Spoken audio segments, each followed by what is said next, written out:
Thomas Watson. Oração. No Salmo 109:4 diz: Mas eu faço oração. Uma coisa é orar, e outra coisa é ser constante na oração. Aquele que ora com frequência é dito ser dado à oração, como aquele que muitas vezes distribui esmolas é dito ser dado à caridade. A oração é uma ordenança gloriosa. Ela proporciona o relacionamento da alma com o céu. Deus vem até nós pelo seu Espírito e nós vamos até Ele por meio da oração. O que é oração? É a apresentação dos nossos desejos a Deus por coisas agradáveis à sua vontade, em nome de Cristo. A oração é a apresentação de nossos desejos e, portanto, é chamado de dar a conhecer as nossas petições, em Filipenses 4:6. Na oração, chegamos como humildes pedintes, implorando para ter as nossas necessidades atendidas. Isto é, apresentar os nossos desejos a Deus. A oração não deve ser feita a qualquer um, mas Deus. Os papistas rezam para os santos e anjos, que não conhecem as nossas queixas. Abraão não nos conhece. Isaías 63:16. É proibido adorar a qualquer anjo. Colossenses 2:18 e 19. Não devemos orar a quem bem entendermos, mas somente àquele a quem podemos crer. Como, pois, invocarão aquele em quem não creram? Romanos 10:14. Nós não podemos depositar nossa fé nos anjos, por isso não devemos orar a eles. Por que a oração deve ser feita somente a Deus? Número 1, porque somente Ele ouve a oração. Ó tu que ouves as orações, Salmos 65:2. Nisto Deus, Ele é conhecido como sendo o verdadeiro Deus, a saber que Ele ouve a oração. Responde-me, Senhor, responde-me, para que este povo conheça que Tu és o Senhor Deus. 1 Reis 18:37. Em segundo lugar, porque somente Deus pode nos ajudar. Podemos olhar para causas secundárias e chorar, como uma mulher fez: acode-me, ó meu rei. E ele disse: se o Senhor te não acode, donde te acudirei eu? 2 Reis 6:26 e 27. Se estamos em perigos por fora, Deus deve nos salvar desde o céu. Se estamos em agonia interior, somente Ele pode derramar o óleo da alegria sobre nós. Portanto, a oração deve ser feita apenas para Ele. Devemos orar por coisas agradáveis à sua vontade. Quando oramos por coisas externas, por riquezas ou filhos, talvez Deus veja que essas coisas não são benéficas para nós e nossas orações devem se conformar com a sua vontade. Podemos plenamente orar por graça, porque esta é a vontade de Deus, a vossa santificação. 1 Tessalonicenses 4:3. Não devemos oferecer incenso estranho. Êxodo 30:9. Pois quando oramos por coisas que não são agradáveis à vontade de Deus, estamos oferecendo incenso estranho. Devemos orar em nome de Cristo. Orar em nome de Cristo não é apenas mencionar o nome de Cristo na oração, mas orar na esperança e confiança de seus méritos. Então tomou Samuel um cordeiro de mama e sacrificou-o. 1 Samuel 7:9. Devemos levar o Cordeiro Cristo nos braços de nossa fé, e assim prosperaremos na oração. Quando Uzias ia oferecer incenso, sem ser por meio do sacerdote, Deus se indignou contra ele e o feriu com lepra. 2 Crônicas 26:16. Quando não oramos em o nome de Cristo, na esperança de sua mediação, oferecemos incenso à parte de um sacerdote.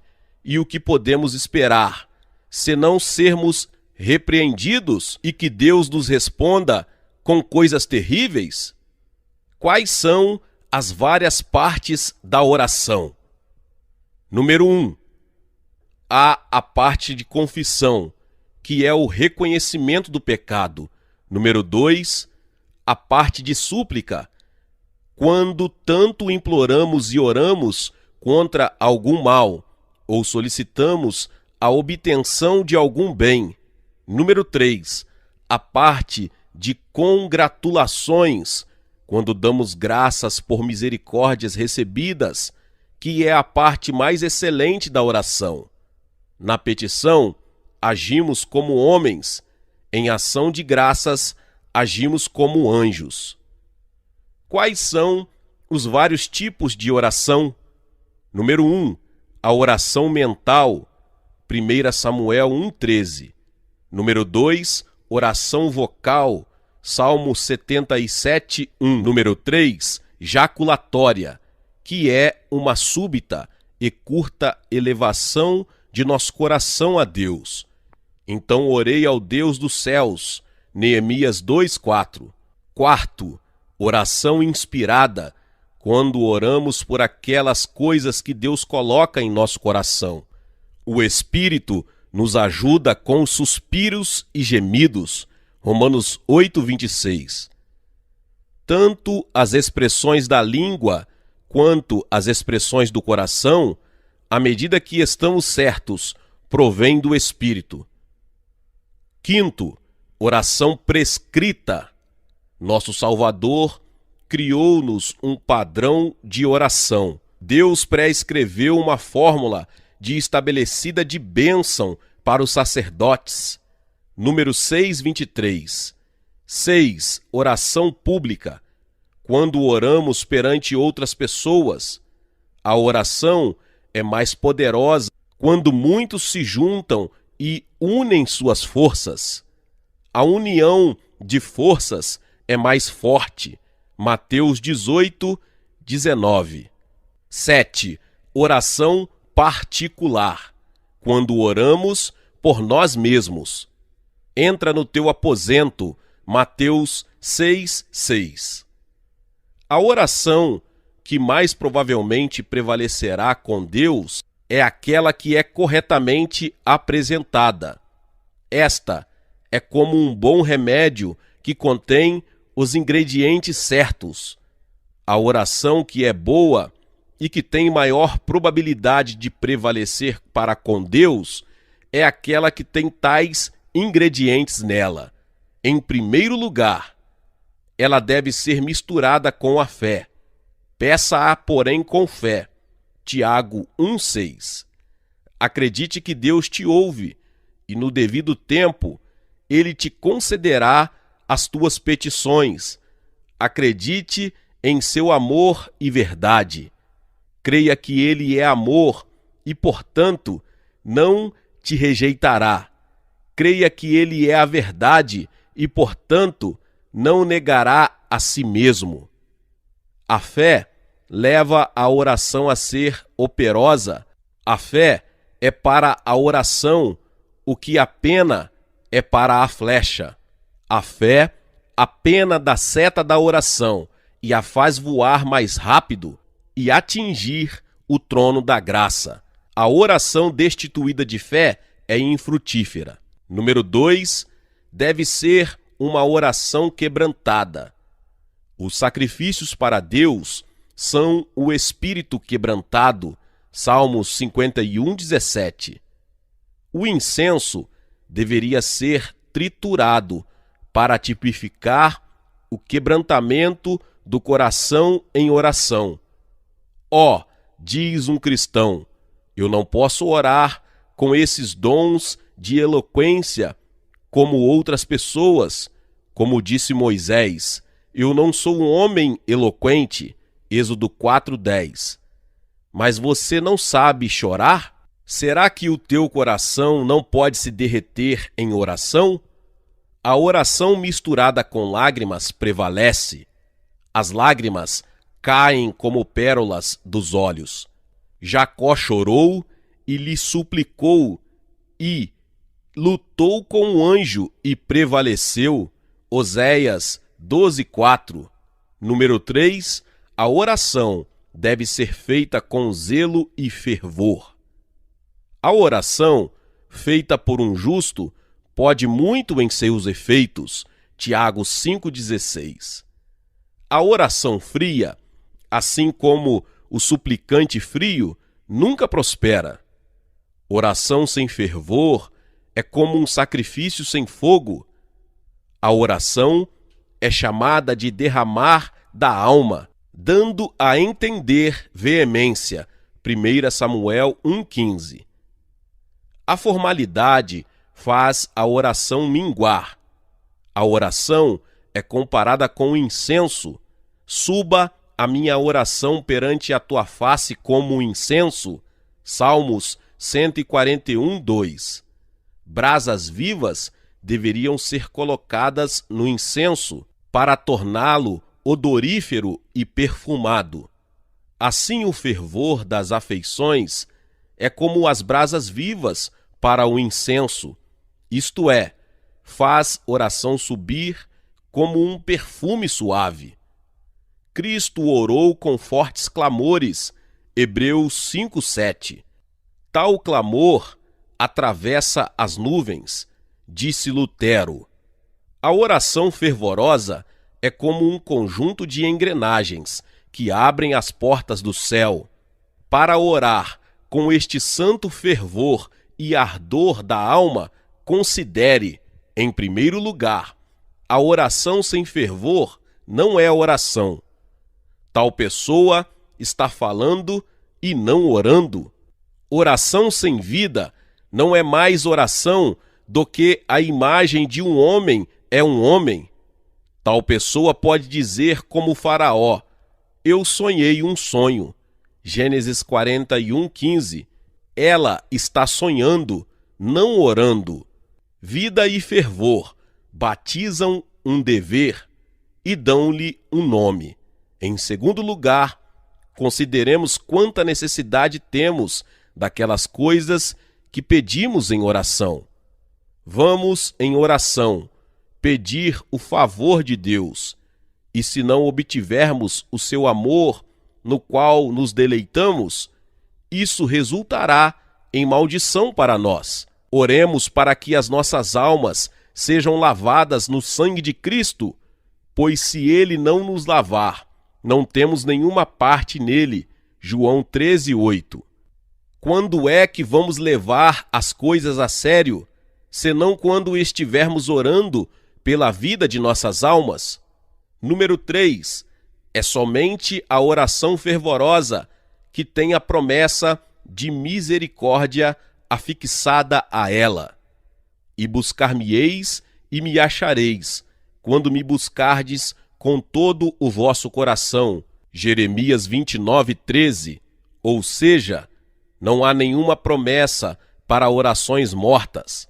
A promessa é feita somente para as orações fervorosas. As edificações entre os romanos possuem portas que ficam sempre abertas para aqueles que pediam tivessem fácil acesso a eles. Assim, o coração de Deus está sempre aberto à oração fervorosa. Número 4. A oração deve ser sincera. Sinceridade é o fio de prata que deve estar entrelaçado através de todos os deveres da religião. a sinceridade na oração acontece quando temos santos e graciosos objetivos. Quando a nossa oração não é tanto por misericórdias temporais como pelas espirituais. Nós enviamos a oração como se enviássemos um navio mercante para que possamos ter grandes retornos de bênçãos espirituais. Nosso objetivo é que nossos corações sejam mais santos, que possamos ter mais comunhão com Deus e que cresçamos na graça. A oração que deseja um bom objetivo deseja uma boa execução. Em quinto lugar, a oração que prevalece com Deus deve ter uma firmeza de mente. Preparado está o meu coração, ó Deus. Salmo 57:7. Desde a queda, a mente é como um mercúrio, que não pode permanecer imóvel. Possui um princípio de moção, mas não de repouso. Por vezes, os pensamentos vaguearão e dançarão para cima e para baixo na oração, como um homem que está viajando para um determinado lugar e sai da estrada e começa a vaguear para onde ele não conhece. Na oração, nós estamos viajando para o trono da graça, mas quantas vezes nós, por vãs imaginações, saímos desta estrada? Isto é errar mais do que orar. Como é que vamos curar estes pensamentos impernitentes e vãos que nos distraem na oração e tememos impedem a sua aceitação? Em primeiro lugar, em oração, seja muito apreensivo da infinitude da majestade e pureza de Deus. Seus olhos estão sobre nós em oração e podemos dizer como Davi: Tu contas as minhas vagueações. Salmos 56:8. Os nossos pensamentos a respeito do que temos feito neste ato nos fazem pensar no dever em que estamos. Se um homem fosse apresentar uma petição a um príncipe terreno, ele, ao mesmo tempo, poderia estar brincando com uma pluma. Estabeleça-se, quando você orar, como que na presença de Deus. Se você pudesse olhar pelo buraco da fechadura do céu e ver quão devotada é a intenção os anjos em adorar seu Deus, com certeza você estaria pronto para se envergonhar de seus pensamentos fúteis e impertinentes quando você se propõe a orar. Em segundo lugar, se você quiser manter sua mente fixa na oração, mantenha seu olho fixo. A ti levanto os meus olhos, ó tu que habitas nos céus. Salmos 123:1. Muita vaidade entra pelos olhos. Quando o olho vagueia durante a oração, o coração vagueia também. Pensar em manter o coração fixo na oração e ainda permitir o vaguear dos olhos é como pensar em manter sua casa segura e, contudo, deixar as janelas abertas. Em terceiro lugar, se você deseja que seus pensamentos sejam mais constantes durante a oração, ame mais a Deus. O amor é um grande fixador dos pensamentos. Aquele que está apaixonado não pode manter seus pensamentos fora do objetivo de seu amor. Aquele que ama o mundo tem os seus pensamentos sobre o mundo. Assim, se amássemos mais a Deus, as nossas mentes mais facilmente se fixariam nele durante a oração. Se houvesse mais prazer no dever, haveria menos distração. Em quarto lugar, Implore pela ajuda do Espírito de Deus para fixar as vossas mentes e torná-las objetivas e sérias na oração. O navio sem piloto flutua mais do que navega. Que os nossos pensamentos não flutuem para cima e para baixo na oração. Precisamos que o bendito Espírito seja nosso piloto para nos orientar. Só o Espírito de Deus pode controlar os pensamentos. A mão trêmula pode antes traçar uma linha reta do que podemos manter nossos corações fixos em oração sem o Espírito de Deus. Em quinto lugar, se familiarize com santas meditações em seu curso normal da vida. Davi estava constantemente meditando sobre Deus. Quando acordo, ainda estou contigo. Salmos 139, 18. Aquele que se permite ter pensamentos vãos quando não está em oração, dificilmente terá outros pensamentos durante a oração. Em sexto lugar, se vocês quiserem manter sua mente fixa em Deus, vigiem os seus corações, não apenas após a oração, mas durante a oração. O coração está apto a desviar-lhe e terá 1000 caprichos na oração. Lemos sobre os anjos subindo e descendo a escada de Jacó. Assim, em oração, vocês verão os vossos corações subindo ao céu e, em um momento, descendo sobre objetos terrenos. Ó cristãos, vigiem os seus corações em oração. Que vergonha é pensar que, quando estamos falando com Deus, o nosso coração deve estar no campo ou em nossas casas de contabilidade, ou desta ou daquela forma, pensando nas sugestões do diabo. Em sétimo lugar, busquem por maiores níveis de graça. Quanto mais lastro o navio tem, melhor ele navega. Portanto, quanto mais o coração está lastreado com graça, mais estavelmente ele navegará para o céu em oração. Número 6.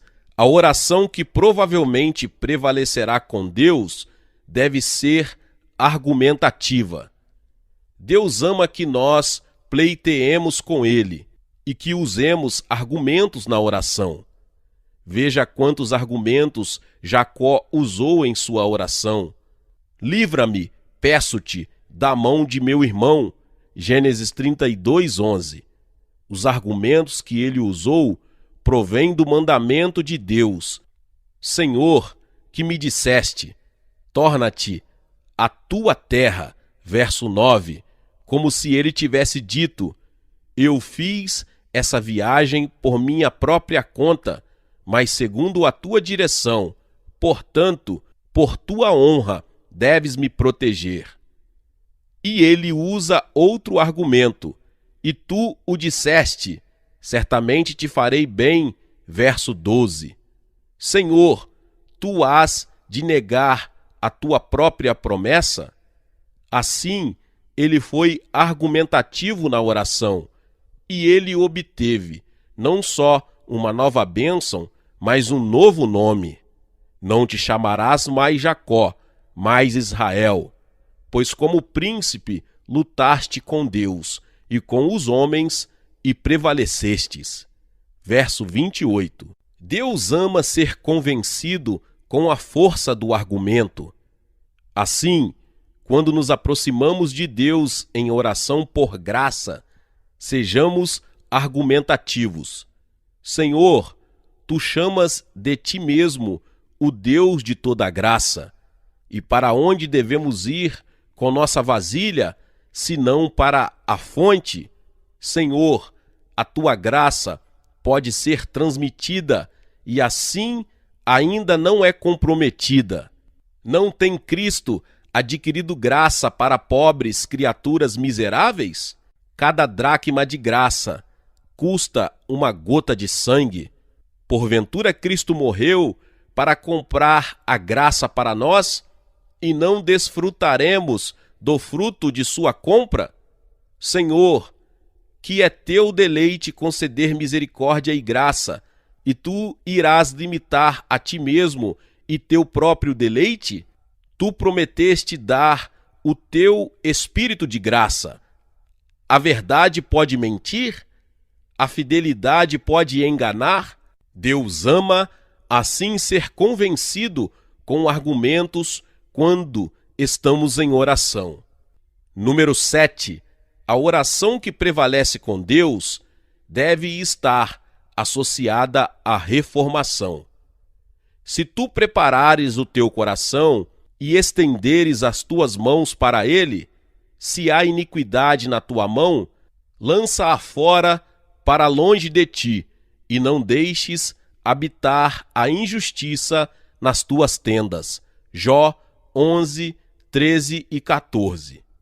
Quando você está em pecado, seu coração é endurecido e os ouvidos de Deus ficam surdos para você. É tolice orar contra o pecado e depois pecar contra a oração. Se eu atender a iniquidade no meu coração, o Senhor não me ouvirá. Salmos 66, 18. A magnetita perde o seu poder quando é posta junto com alho. O mesmo acontece com a oração quando está poluída com o pecado. Assim, você viu qual é a oração que deve prevalecer com Deus. Primeira aplicação: a oração reprova, em primeiro lugar, os tais que não oram de modo algum. A característica de um réprobo é que ele nunca invoca a Deus. Salmos 14, 4. Será que aquele que deseja receber uma esmola jamais pedirá por ela? Será que aqueles que desejam receber misericórdia jamais a buscarão? Cristo ofereceu orações com fortes clamores. Hebreus 5, 7. Nenhum dos filhos de Deus nascem mudos. Gálatas 4, 6. Em segundo lugar, a oração reprova os tais que deixam de orar, o que é um sinal de que eles nunca sentiram o fruto e conforto dela. Aquele que rejeita a oração, rejeita o temer a Deus.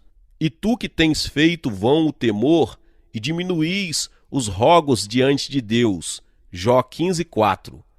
Um homem que abandona a oração torna-se apto para cometer qualquer maldade. Quando Saul desistiu de consultar a Deus, ele buscou a bruxa de Endor. 1 Samuel 28. Segunda aplicação: sejam pessoas constantes em oração. Mas eu, diz Davi, faço oração. Oro por perdão e pureza. A oração é a chave de ouro que abre o céu. A árvore da promessa não dará o seu fruto, a menos que seja sacudida pela mão da oração. Todos os benefícios da redenção de Cristo são entregues a nós pela oração. Estou cansado de clamar, a minha garganta se secou, os meus olhos desfalecem, esperando o meu Deus. Salmos 69, 3. Deus pode nos ouvir quando podemos ouvi-lo? Assim é com a oração. Quando é feita, Deus ouve, embora não responda imediatamente. Um amigo pode receber a nossa carta, embora não envie-nos uma resposta imediatamente. Deus pode ser tardio para responder à oração. Contudo, ele não vai negá-la. Por que Deus atrasa a resposta à oração? Em primeiro lugar, porque ele gosta de ouvir a voz da oração. A oração dos retos é o seu contentamento. Provérbios 15, 8. Você deixa o músico tocar por longo tempo, antes de que o recompense com o seu dinheiro, porque você gosta de ouvir sua música. Cânticos 2:14. Em segundo lugar, Deus pode atrasar a resposta de uma oração quando Ele não deseja negá-la, para que Ele possa nos humilhar. Ele falou anos por muito tempo em sua palavra para deixássemos os nossos pecados, mas não quisemos ouvi-lo.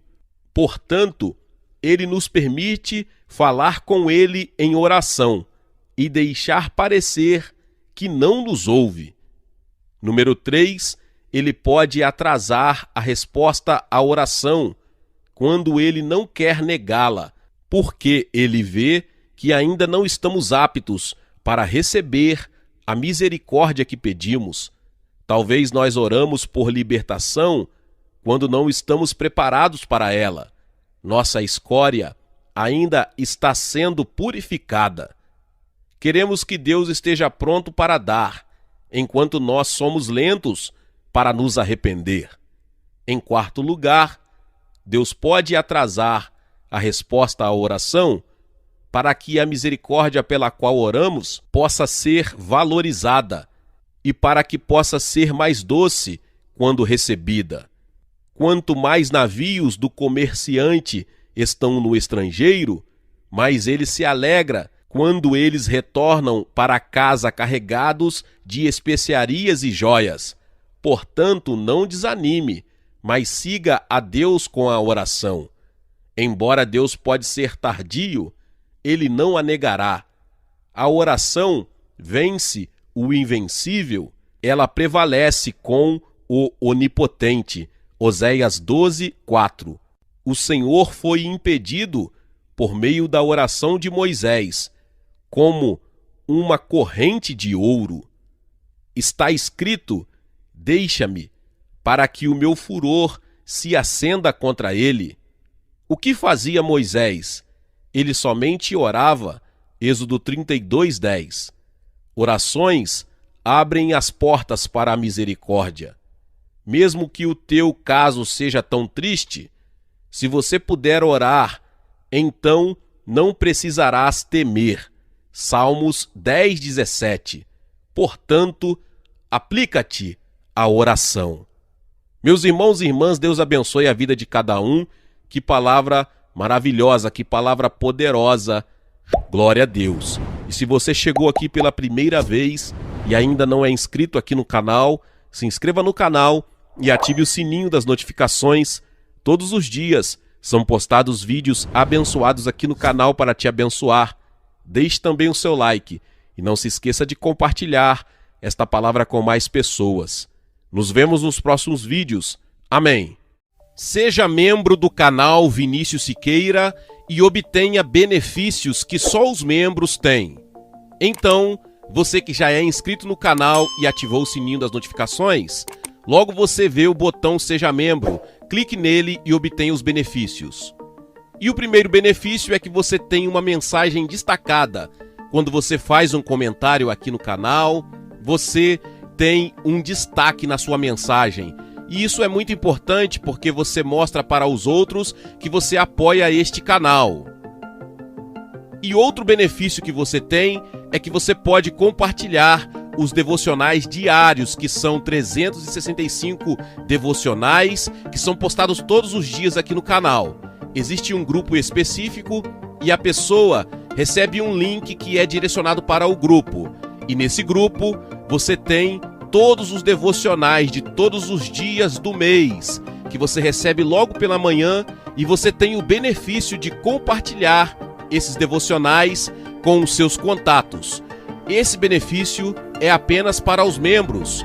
No YouTube não tem como compartilhar os devocionais, apenas ler na comunidade do YouTube, mas quem é membro tem o benefício de compartilhar com todos os seus contatos e as suas redes sociais. Seja membro!